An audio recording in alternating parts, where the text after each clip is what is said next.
final law, the law of receptivity, which tells us the key to effective giving is to stay open to receiving. The idea of staying open seems to contradict traditional sales language, which all culminates in the close.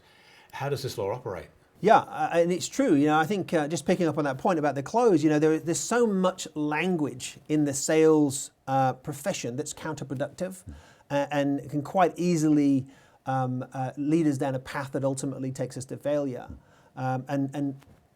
Culminating in a close, again, is one of those things that sounds a little bit counterproductive. After spending a lot of time working with a client to develop a solution and to build relationships, it seems a little odd that you should be wanting to close down anything. Surely you want to open up. So the go-giver process certainly ends or begins, you could say, with the open.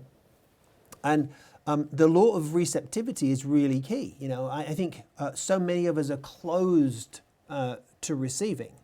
I think just a simple example is where someone could give you a compliment. So someone could say to me, Ian, that's a really nice shirt you're wearing.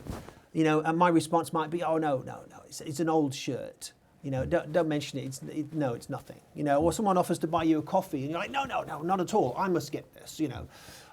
We can't even accept small gifts of others, like a compliment or buying you a coffee. Much easier to say thank you and allow someone to give you that small gift. And in the story, there's a great example of how this works, where Pindar is talking to Joe and trying to illustrate how important receptivity is. And he tells Joe, he says to him, Joe, I want you to breathe out and hold that breath for 30 seconds. So Joe does, he breathes out and he tries to hold it for 30 seconds, but within a very short space of time, he's struggling. And he has to breathe in, and Pindar says to him, "What's wrong, Joe? You can't do it?"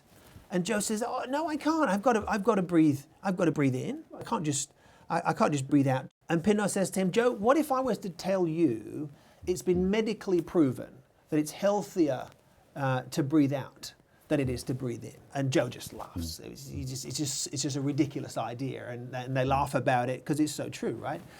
You've got to do both. You've got to breathe in oxygen. You've got to breathe out carbon dioxide, and that's how the law of receptivity works. You breathe out. You breathe in oxygen, you breathe out carbon dioxide, you breathe out, which is giving, you breathe in, which is receiving.